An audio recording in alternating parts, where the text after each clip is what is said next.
Good day mga kababayan, so nandito tayo ngayon sa Sitio Burabot, Barangay Mabini, kung saan isa ito sa lugar na i-explore natin ngayong araw. Ano nga ba yung itsura o kagandahan ng kanilang lugar dito, katulad ng ating pag-explore kahapon ng nakaraang ng isang sitio dito sa sakop din ng Barangay Mabini. So nakikita nyo mga kababayan, itong kalsada na to ay hindi siya konkreto, pumaputik kapag umuulan, no? At ito nakikita nyo sa harapan, narito yung kanilang eskwelahan. So titingnan natin kung ano nga ba yung sitwasyon ng kanilang eskwelahan at kung ano pa ang pwedeng may pagawa o maipatayo na infrastruktura ng pamahalaang lungsod ng Pasay ito para dito sa Sitio Burabot. Tara, explorein natin yung kanilang lugar. Ano nga ba ang nilalaman nito?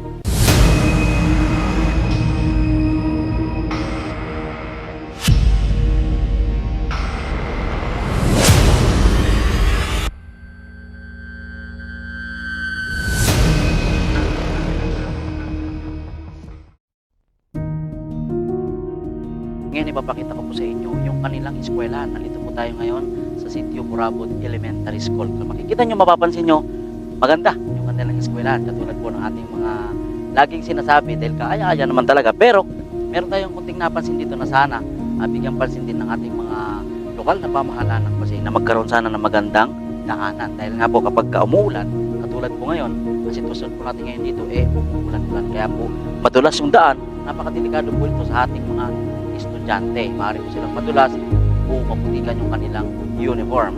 Pero sana mabigyan to ng kahit maliit na semento papasok sa loob ng eskwelahan. Kahit tara, pasukin natin yung kanilang eskwelahan.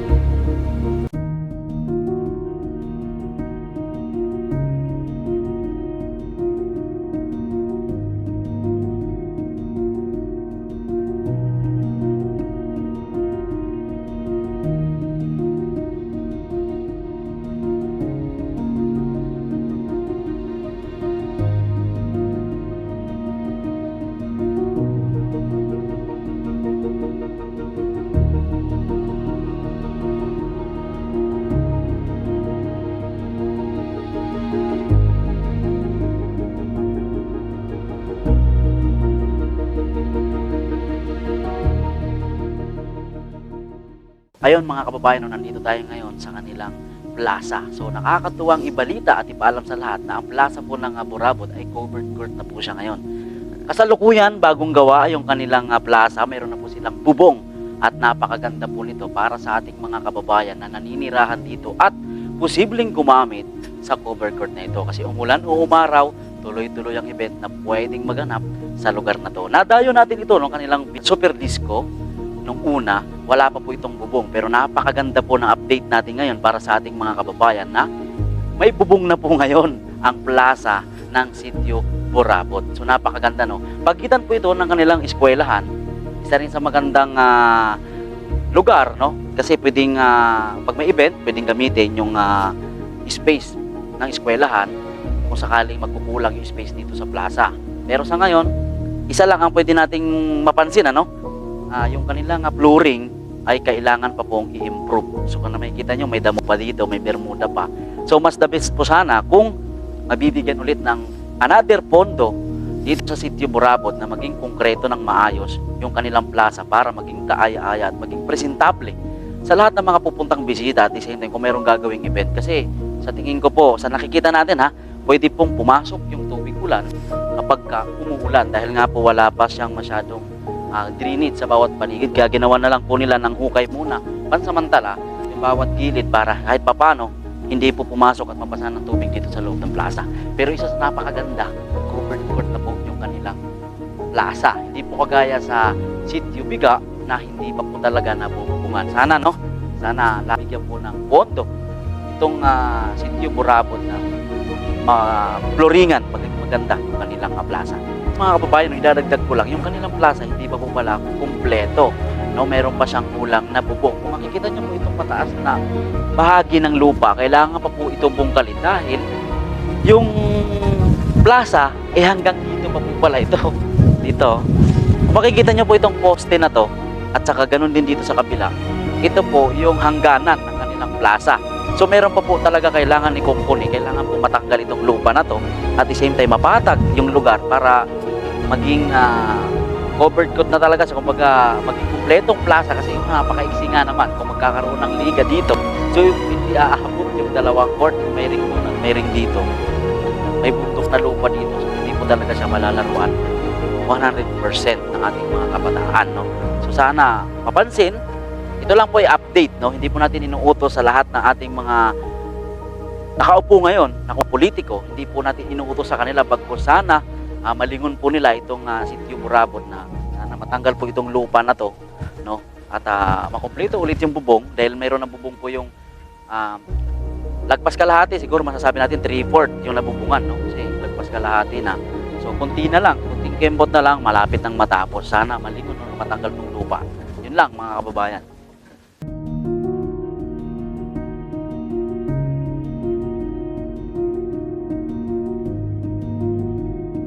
Ang Sitio Burabod ay isang mapayapang pamayanan na nangangailangan ng suporta ng ating pamahalaan.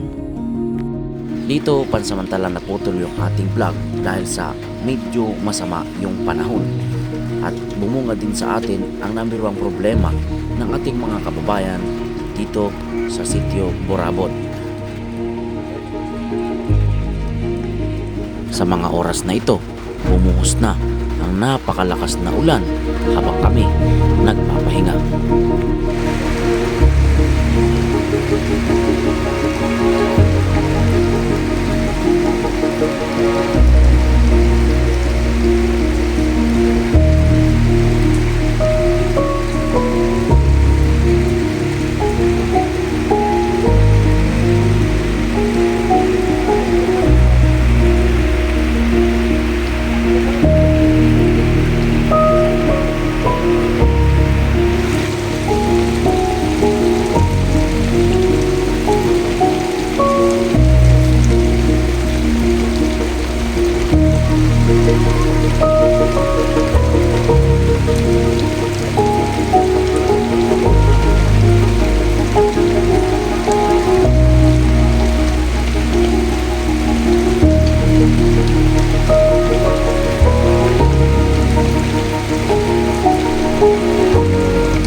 Good day mga kababayan, so nandito tayo ulit ngayon sa Sitio Burabod kung saan makikita nyo naman sa kinalalagyan natin ngayon hindi kumpleto yung kanilang daanan. Isa ito sa mga problema ng lahat ng ating mga kababayan dito na nakatira sa Sitio Burabod. Kapag umuulan, napakalimitado ng galaw ng bawat isa dahil yung kanilang daanan ay hindi pa kumpleto, napakaputi. Kaya kadalasan nakikita sa ating mga kababayan na taga rito ay nagsusuot po sila ng bota dahil madulas po talaga yung kanilang daanan dito sa loob ng kanilang sitio. Sana mabigyan tayo ng pagkakataon ng ating pamahalang lungsod ng Pasay na mabigyan man lang sila ng pathway na konkreto para kung sakali na dumating ang time na kagaya nitong sitwasyon na umuulan, maganda po yung kanilang dadaanan, no? At at the same time, marami pa tayong pupuntahan sa iba't ibang sulok ng Sitio Burabod ngayong araw kung saan nahati ito sa iba't ibang purok. So ganito araw-araw yung sitwasyon ng ating mga kababayan dito kapag masama ang panahon o dumarating ang tigulan. Kaya makikita naman natin talaga napakahirap, napakalimitado kahit po sa inyo mangyari. Kung dito po kayo nakatira pag ganitong klaseng sitwasyon, ng labas ng bahay natin, napakalimitado po ng galaw ng bawat isa sa atin.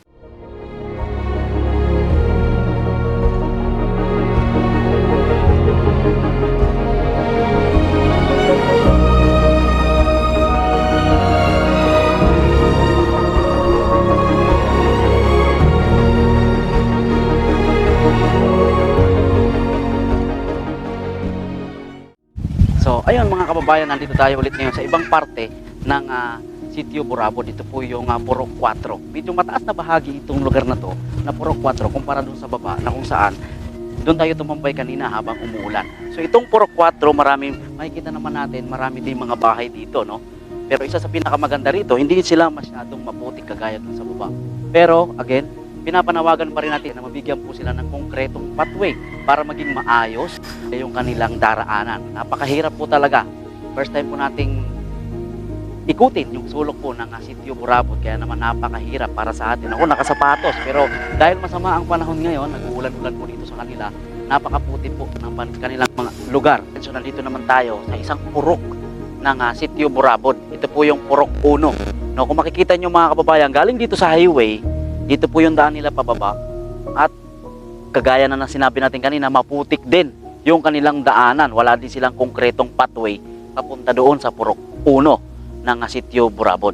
So kung titingnan natin dito, talagang meron sila ditong tinibag na lupa, no, para gawing daanan, dahil dito po sa may bandang baba napakahirap, lalong-lalo na kung mga senior citizen po yung lalakad dito sa ganitong klaseng sitwasyon, kagaya nito pong maulan, napakahirap nila, napakadulas po ng kanilang daanan, no?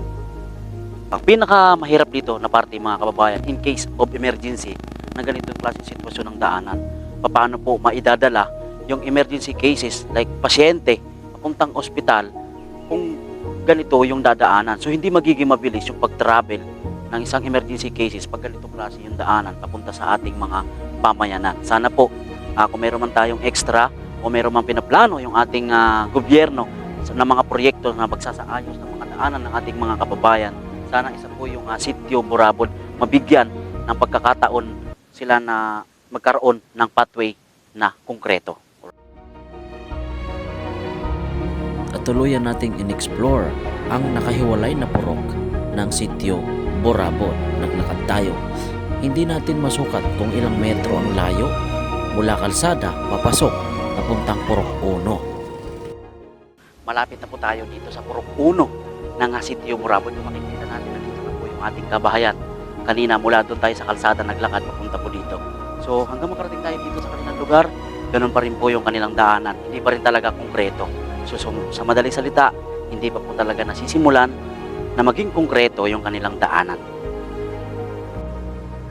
So nandito na tayo sa mismong Purok 1 ng Sitio Burabod mga kababayan, no?